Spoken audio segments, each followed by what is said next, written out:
Hello students, so I'm again back with part 2 of chapter number 6, Major Crops and Agricultural Development. Student, I hope you all have seen part 1 of this chapter. If not, do watch it. So student, the last topic covered in part 1 was jute. यहाँ तक हमने jute को complete कर लिया था part 1 में. We'll start part 2 with tea. Part 2 हम start करेंगे किससे बच्चा? टी, चाय. सो स्टूडेंट, ये जो टी है ये एक श्रब है और ये श्रब कहाँ पर मिलता है? मॉनसून एशिया के हिल स्लोप्स पे. ठीक है. जो टी है, टी एक टाइप का श्रब है जो नेटिव है, जो बेसिकली कहाँ पर होता है? मॉनसून एशिया के हिल स्लोप्स पे. ठीक है. T is prepared from the leaves. T prepare करते हैं हम लीव से. किसकी लीव से बेटा? एक ट्रॉपिकल श्रब की लीव से जो कि नेटिव है हिल स्लोप्स ऑफ मॉनसून एशिया का. अगर हम बात करें कि इसका ओरिजिनेटेड पॉइंट कहाँ से होगा, कहाँ से चाय पहली बार आई होगी, तो वो है चांगजियांग वैली ऑफ चाइना. तो चाय की शुरुआत या टी कल्टीवेशन का ओरिजिन हम कहाँ देखते हैं बेटा? चांगजियांग वैली ऑफ चाइना में. टी एक बहुत पॉपुलर ड्रिंक है ब्रिटिश कॉमनवेल्थ कंट्रीज का. ब्रिटिश कॉमनवेल्थ कंट्रीज का टी एक बहुत ही पॉपुलर ड्रिंक है बेटा. और ये जो कॉमनवेल्थ कंट्रीज की बात करें, हमारा इंडिया भी कॉमनवेल्थ कंट्री का पार्ट है. ठीक है. और इंडिया, अगर कॉमनवेल्थ कंट्रीज की बात करें तो इंडिया वो कंट्री है कॉमनवेल्थ की जिसकी पॉपुलेशन सबसे ज़्यादा है. ठीक है. मतलब इंडिया में भी चाय बहुत ज़्यादा पॉपुलर ड्रिंक है. टोटल 56 कंट्री बताई जा रही हैं कि भाई कॉमनवेल्थ 56 कंट्री हैं. 2 कंट्रीज़ ने भी विड्रॉ किया है, नॉर्वे और Ireland. It means all in all 53 और 54 कंट्रीज़ होंगी कॉमनवेल्थ में. पर जो इम्पोर्टेंट बात है वो याद रखना है कि कॉमनवेल्थ का पार्ट इंडिया भी है. टी एक बेवरेज क्रॉप है जो प्लांटेशंस में ग्रो की जाती है. टी एक बेवरेज क्रॉप है. बेवरेज का मतलब पता है ना, जो कि किस सिस्टम एग्रीकल्चर के प्लांटेशन के थ्रू ग्रो की जाती है ना. एग्रीकल्चर में हमने जैसे पढ़ा कमर्शियल फार्मिंग का ही पार्ट है प्लांटेशन. टी एक बेवरेज क्रॉप है जिसको हम प्लांटेशन के थ्रू ग्रो करते हैं. Tea plantation needs sloping land to avoid water logging. ऐसे स्लोपिंग लैंड होनी चाहिए बेटा कि वाटर कहीं पर भी लॉग ना हो, मतलब रिटेन ना करे. वो जितनी रिक्वायरमेंट है उतना मिले और बाकी सारा बह जाए. तो स्लोपिंग लैंड होनी चाहिए वाटर लॉगिंग को अवॉइड करने के लिए. देन टेम्परेचर चाहिए 25 डिग्री सेंटीग्रेड, बहुत स्टेबल है. एनुअल रेनफॉल चाहिए 250 सेंटीमीटर की. और वो जो रेनफॉल है किसी 2 या 3 मंथ में नहीं चाहिए हमें. Well distributed through out the year, पूरे ईयर में उसका डिस्ट्रीब्यूशन होना चाहिए. Deep well drain fertile soil, और सॉइल कैसी हो? फर्टाइल भी हो और डीप हो, वेल ड्रेन्ड हो, मतलब पानी पकड़ के ना रखे, पानी को छोड़ दे. इन सब के अलावा एक और रिक्वायरमेंट होती है और वो रिक्वायरमेंट होती है चीप लेबर की. सस्ते में लेबर मिल जाना चाहिए क्योंकि जो टी की लीव्स हैं उनको पिक करने के लिए हमें बहुत सारे वर्कर्स को जॉब देनी पड़ती है ना. टी पिकिंग मतलब चाय की पत्तियों को तोड़ना एक स्किलफुल जॉब है जिसमें पेशेंस की और जजमेंट की ज़रूरत होती है. पेशेंस मतलब दो दो पत्ती करके तोड़ना है आपको, तो पेशेंस तो चाहिए ना भाई. और जजमेंट मतलब कौन सी तोड़ना है ये भी आपके दिमाग पे डिपेंड करेगा कि कौन सी जो लीव है वो बहुत अच्छी फ्रेगनेंस देगी. ये यूजुअली कौन करती हैं? विमेन. अच्छा, तोड़ते कैसे हैं? 2 लीव्स को प्लग करना होता है with a but. 2 tender leaves and a bird. 2 tender leaves and a bird. एक बर्ड होगी और 2 लीव्स होंगी जिनको एक बार में प्लग आपको करना है, तोड़ना है. जो पिकिंग सीजन होता है वो मार्च टू दिसंबर होता है. मार्च से दिसंबर के बीच में आप प्लकिंग कर सकते हैं.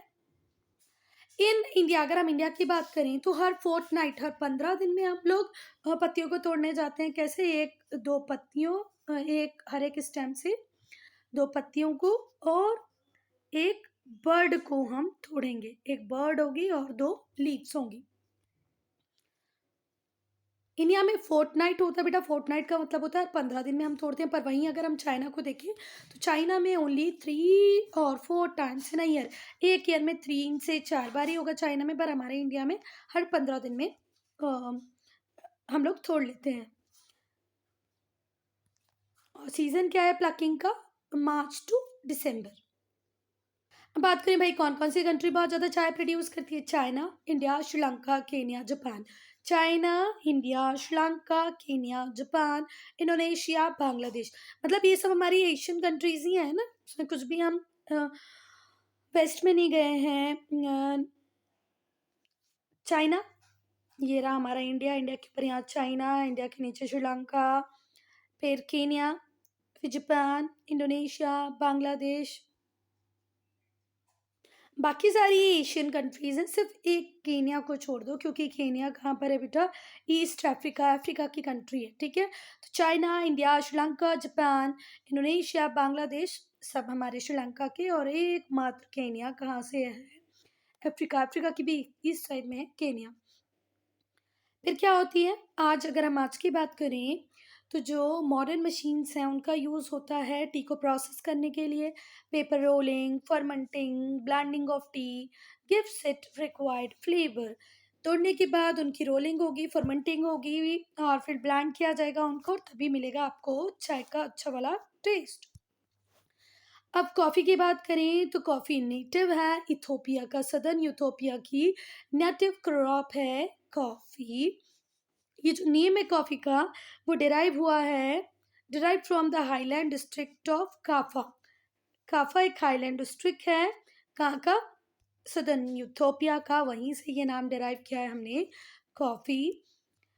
यहीं पे कॉफ़ी, काफा में ही कॉफ़ी पहली बार मिली थी। Coffee is now a popular drink. आज तो कॉफ़ी बहुत ज़्यादा पॉपुलर ड्रिंक है। कोई कंट्री मुझे नहीं लगता ऐसी होगी जहाँ कॉफ़ी नहीं चलती होगी, सब लोग पीते हैं कॉफ़ी, है ना। कॉफ़ी का जो पाउडर होता है वो हमें मिलता है कॉफ़ी बीन से, कॉफ़ी बेरीज से। कॉफ़ी का जो फल होता है, जो बेरी होती है, बीन्स होती है, उसको रोस्ट किया जाता है, रोस्ट करने के बाद ग्राइंड कर लिया जाता है, उससे मिलती है कॉफ़ी। ये वाइडली कल्टीवेटेड है लोअर हिल स्लोप्स पे, ट्रॉपिकल रीजन के लोअर हिल स्लोप्स पे कॉफ़ी कल्टीवेट होती है। कॉफ़ी को क्या क्या चाहिए भाई? एवरेज टेम्परेचर चाहिए 22 डिग्री सेंटीग्रेड का। एनुअल रेनफॉल चाहिए 150 से 200 सेंटीमीटर की। जो सॉइल हो वो वेल ड्रेन लोमी सॉइल हो, उसमें ह्यूमस कंटेंट ज़्यादा हो। वेल ड्रेन लोमी सॉइल हो जिसका ह्यूमस कंटेंट बहुत ज़्यादा हो। और ये जो सॉइल है ये हमें मिलती है इग्नियस रॉक से। लोमी वेल ड्रेन सॉइल, पानी रिटेन करके ना रखे। ह्यूमस मतलब उसके अंदर जो सड़ी गली लीव्स हैं, पत्तियाँ जो हैं वो बहुत ज़्यादा हो, ह्यूमस हो सॉइल में, वो वेल ड्रेन्ड हो, पानी को रिटेन ना करे, और ऐसी सॉइल मिलती है इग्नियस रॉक से। दूसरी बात बेटा, कॉफ़ी को बिल्कुल भी पसंद नहीं है डायरेक्ट सनलाइट। इसीलिए जहाँ पर भी हम कॉफ़ी ग्रो करते हैं उसके आसपास बड़े वाले जो ट्रीज़ होते हैं वो लगा देते हैं। क्यों लगा देते हैं? कि इससे क्या हो, इनको शेड मिल जाए। जो कॉफ़ी के पेड़ अंदर लगाए हैं अपने, इनको क्या मिल जाए? शेड मिल जाए। Shelter from direct sunlight, therefore shady trees are planted in the plantation. Shady trees को भी प्लांट कर दिया जाता है शेड देने के लिए कॉफ़ी प्लांट्स को। ब्राज़ील लार्जेस्ट प्रोड्यूसर है, एक्सपोर्टर भी है कॉफ़ी का वर्ल्ड में। वर्ल्ड में कॉफ़ी का सबसे बड़ा एक्सपोर्टर भी ब्राज़ील, सबसे बड़ा प्रोड्यूसर भी ब्राज़ील। ब्राज़ील लार्जेस्ट प्रोड्यूसर है as well as largest exporter है। तो भाई ब्राज़ील के बाद दूसरी भी कंट्रीज़ हैं जो कॉफ़ी ग्रो करती हैं। Colombia, India, Angola, Ethiopia, Mexico, Cote d'Ivory, East Africa. USA is the largest importer of coffee in the world. अगर लार्जेस्ट एक्सपोर्टर ब्राज़ील है, लार्जेस्ट प्रोड्यूसर ब्राज़ील है, तो भाई एक कंट्री ऐसी भी है जो लार्जेस्ट इंपोर्टर है कॉफ़ी की, और वो है हमारा USA. Now agriculture development. Agriculture development मतलब एग्रीकल्चर में क्या क्या इम्प्रूवमेंट्स आए हैं। तो most of the countries in the world are making sincere effort to increase crop production. बेटा देखो, population day by day increase ही हो रही है हमारी। अब day by day population increase होगी तो इतनी पॉपुलेशन को हमको क्या देना पड़ेगा? फूड देना पड़ेगा ना। तो हर कंट्री सिंसियरली ट्राई कर रही है कि वो क्रॉप प्रोडक्शन को बढ़ाए, जिससे वो अपनी इंक्रीजिंग पॉपुलेशन की नीड्स को पूरा कर पाए। अच्छा, अब ये कैसे कर रहे हैं हम लोग जो कल्टीवेशन एरिया है उसको इंक्रीज़ करें। पहले इतनी ज़मीनों पे खेती करते थे, तो अब हमने हमारे एरिया को और बढ़ा दिया है, increasing land under cultivation, then growing more than one crop in a year. एक साल में हम एक से ज़्यादा क्रॉप ग्रो कर रहे हैं। वैसे भी मैक्सिमम क्रॉप की अगर हम बात करें राइस वीट ग्राम की, तो 4 month is enough from growing to from sowing to harvesting. तो हम एक से ज़्यादा क्रॉप ग्रो कर सकते हैं, वो हम कर रहे हैं। इरिगेशन फैसिलिटी को इम्प्रूव कर रहे हैं। इरिगेशन फैसिलिटी इम्प्रूव होगी तो हम बहुत सारी क्रॉप ग्रो कर पाएंगे, क्योंकि पानी अवेलेबल है। Yes, one more that is very important is high yielding variety of seeds. हम HYV सीड का यूज़ कर रहे हैं। HYV क्या है? High yielding variety. High yielding variety का मतलब क्या होता है? जैसे पहले एक आपने नॉर्मल सीड को ग्रो किया, उससे आपको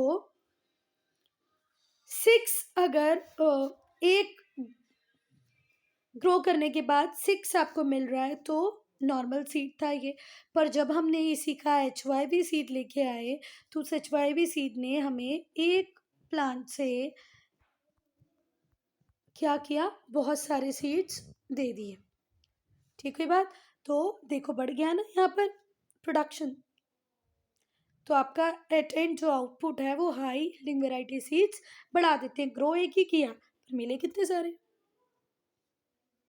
फिर हम ऑर्गेनिक और केमिकल फर्टिलाइजर्स को भी यूज़ कर रहे हैं। Will study about agriculture farm in India and USA. अब हम लोग पढ़ेंगे इंडिया के फार्म और यूएसए के फार्म को, so that we can understand the development of agriculture in developing and as well as developed country. Developed country agriculture sector में कितना आगे हैं, कितना कुछ उन्होंने टेक्नोलॉजिकल अपग्रेडेशन किया है, और डेवलपिंग कंट्री में क्या स्टेटस है। दो एग्जाम्पल कौन कौन से लिए? एक लिया हमने इंडिया, दूसरा लिया है USA. Now form in India. अगर बच्चों हम इंडिया की बात करें तो हमारी 75% जो पॉपुलेशन है वो कहाँ पर रहती है? विलेजेस में। और डायरेक्टली और इनडायरेक्टली किस पे डिपेंड करती है? एग्रीकल्चर पे। ये प्रोवाइड करती है फूड ह्यूमन बींग्स के लिए, और रॉ मटेरियल प्रोवाइड करती है हमारी एग्रो बेस्ड इंडस्ट्रीज़ के लिए। अगर हम बीइंग इंडिविजुअल, हमें एग्रीकल्चर क्या दे रहा है? फूड टू ईट।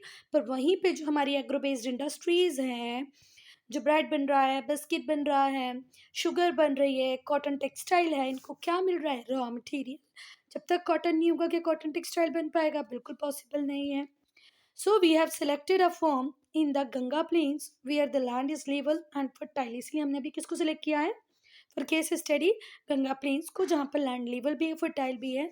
जो मेन फीचर है एग्रीकल्चर के वो हैं subsistence agriculture is mostly practice. किसान सिर्फ अपने परिवार को ध्यान में रखते हुए ही क्या कर रहा है? एग्रीकल्चर कर रहा है।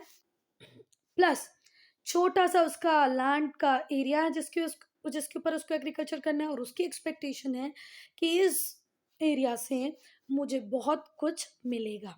ठीक हुई बात? सबसिस्टेंस एग्रीकल्चर बेटा एक फार्मर करता है अपनी सारी नीड्स को पूरा करने के लिए, बच गया तो उसको मार्केट में सेल आउट कर देता है ना? ऐसा नहीं है कि वो सिर्फ खुद के लिए प्रोड्यूस कर रहा है, पर उसकी पहली प्रायोरिटी होती है कि मैं इतना प्रोड्यूस कर लूँ कि मेरी फैमिली की नीड पूरी हो जाए। सिर्फ गेहूँ दाल चावल के ही नहीं बेटा, उसको मैं मार्केट में सेल आउट करके जो भी मेरी अदर नीड्स होती है वो भी पूरी हो जाए। ठीक है? ये गंगा प्लेन में प्रैक्टिस होती है। इसमें क्या होता है बेटा? लैंड का जो एरिया होता है वो छोटा होता है, पर हम उस छोटे से एरिया से बहुत कुछ एक्सपेक्टेशंस रखते हैं। सो जैसे कि मैंने बताया, जो फार्मर है उसकी फैमिली कंज्यूम करेगी ऑलमोस्ट द एंटायर प्रोड्यूस। जितनी भी प्रोड्यूस है उसको कंज्यूम करने वाली कौन होगी? उसकी family. With little or no surplus to sell in the market. कई बार उसके पास सरप्लस होगा जिसको मार्केट में सेल कर देगा, और कई बार हो सकता है वो सरप्लस ना हो। लैंड होल्डिंग बहुत स्मॉल है, क्योंकि इनहेरिटेंस लॉ का मतलब क्या होता है? आज सपोज करो एक एक्स पापा हैं जिनके ए और बी दो लड़के हैं। एक्स के पास 10 एकड़ ऑफ लैंड थी, दैट इज सफिशियंट। पर अब ए और बी के पास कितनी आई बेटा? 5 एकड़। फिर ए के 3 लड़के हुए, एक्स वाई और जेड। फिर इनमें कितने कितने डिस्ट्रीब्यूट हो गया? चलो हम बोलते हैं कि दो ही बेटे हुए, जेड नहीं है, एक्स और वाई दो ही बेटे हुए, तो उनको बढ़ जाएगी 2.5 और 2.5। फिर लॉ ऑफ इनहेरिटेंस ऐसे ही चलता रहेगा। तो बेटा जब वो एक्स का बेटा होगा तो उसको इस 2.5 के 2 पार्ट करने पड़ेंगे, है ना? तो कितना आ जाएगा 1.25 1.25, और ये जो 1.25 या ये जो 2.5 लैंड है ये सफिशिएंट नहीं है। बहुत कम प्लॉट है लैंड का जिस पे आप डिपेंड करके अपनी लाइवलीहुड को ऑन तो नहीं कर सकते। यहाँ 5-5 था, यहाँ तक ठीक था, पर जब इसके और टुकड़े हुए और बेटों में डिवाइड हुई तो ये प्लॉट का जो साइज था वो कम होता गया। तो आई होप लैंड इनहेरिटेंस आपको समझ में आया होगा। जो लैंड है which belongs to father is divided among the son and daughters. जो ज़मीन है वो लड़के और लड़कियों में डिवाइड हो जाएगी, जिससे जो प्लॉट का साइज है वो स्मॉल होता जाएगा, अनइकोनॉमिक होता जाएगा। और आज भी जो एग्रीकल्चर है वो डिपेंड करता है मॉनसून रेन पे, जो कि अनसर्टेन होती है, अनरिलायबल है, इरेगुलर है, कभी बहुत ज़्यादा हो गई, कभी हुई नहीं, कभी तो इतना लेट आई, कभी जल्दी आ गई, कभी हार्वेस्ट के टाइम पे आई। तो बहुत प्रॉब्लम है भाई। तो आप मॉनसून पे डिपेंड करके तो काम नहीं कर सकते।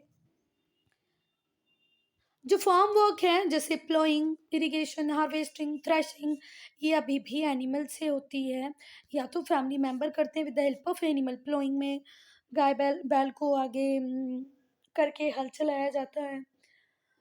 फिर कटिंग का काम हो गया, हार्वेस्टिंग का काम हो गया, ये फैमिली ही कर लेती है।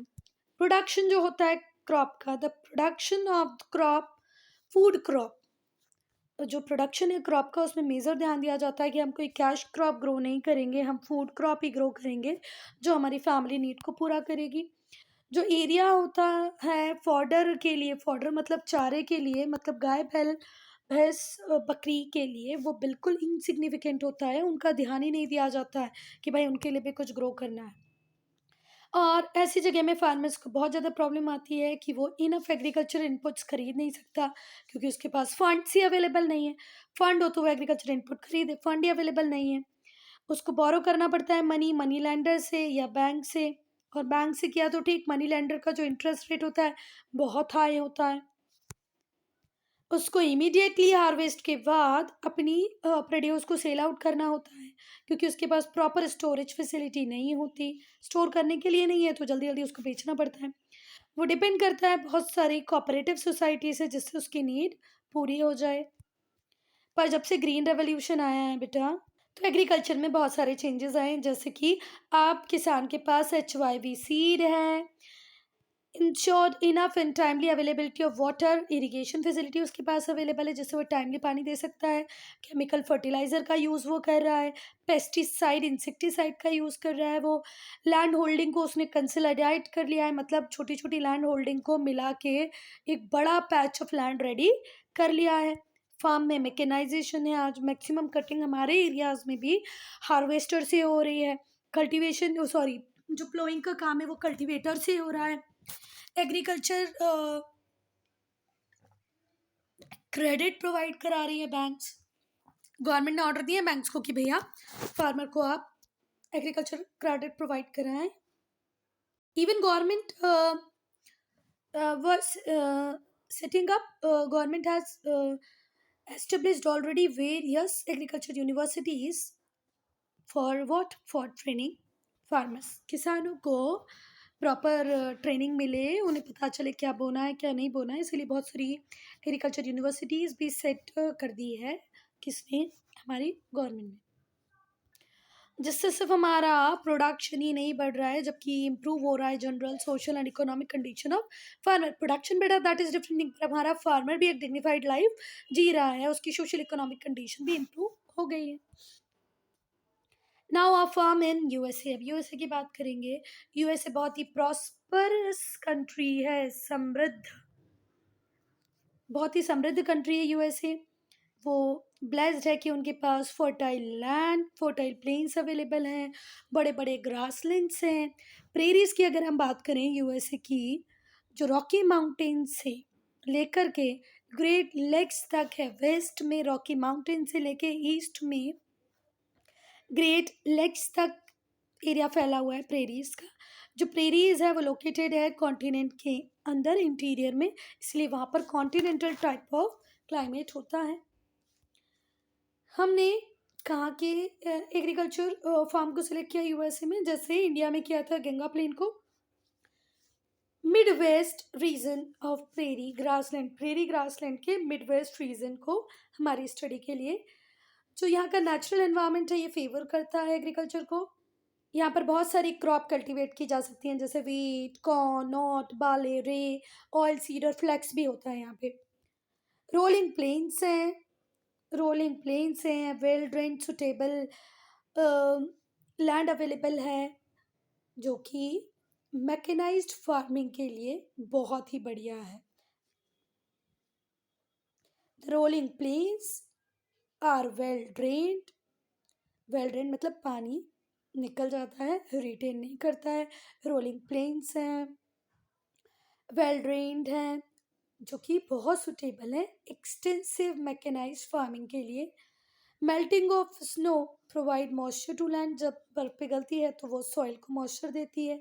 डार्क ब्राउन सॉइल है जिसमें ह्यूमस भी है और ऑर्गेनिक मैटर भी है। जो स्प्रिंग सीजन है वो इतना ज़्यादा कोल्ड नहीं होता है, समर इतनी ज़्यादा हॉट नहीं होती। जो ट्रांस कॉन्टिनेंटल रेलवे कनेक्ट है वो कंज्यूमिंग सेंटर तक, पोर्ट टाउन तक कनेक्टिविटी देता है एग्रीकल्चर एरियाज को। लार्ज साइज फार्म का साइज इतना बड़ा है बेटा कि प्लोइंग, शोइंग, हार्वेस्टिंग, थ्रेशिंग ये सब मशीन से होती है। जो फार्मर है उसके पास ट्रैक्टर भी है, टिलर भी है, हैरो है, शीड ड्रिल है, कंबाइन हार्वेस्टर है। ट्रैक्टर, टिलर्स, हैरोज, शीड ड्रिल्स और कंबाइन हार्वेस्टर है, जो हमारे इंडिया के किसानों के पास नहीं है। जो कंबाइन हार्वेस्टर है बहुत बड़ी मशीन होती है, जो रीप करने का काम भी करती है, थ्रेश करने का काम भी करती है, इवन सैक्स भी बना देती है, बोरे में क्रॉप को भरने तक की फैसिलिटी ये प्रोवाइड करती है।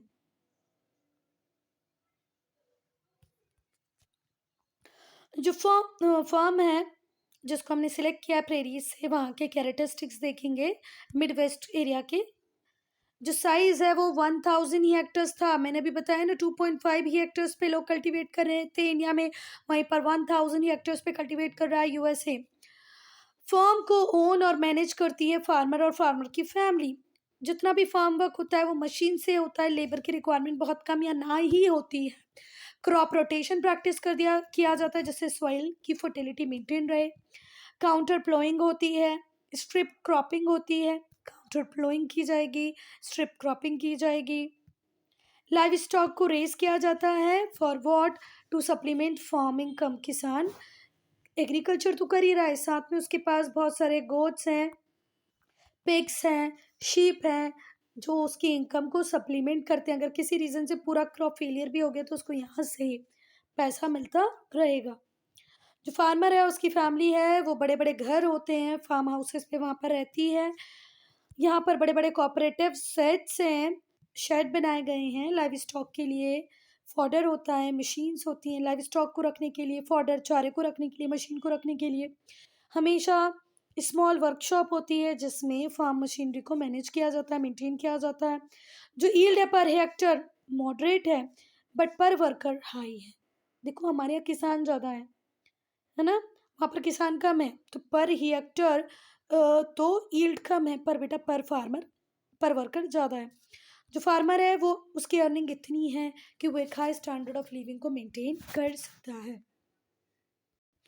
So student, I'm ending this video here only. If you have any doubt, any problem, to write in comment section.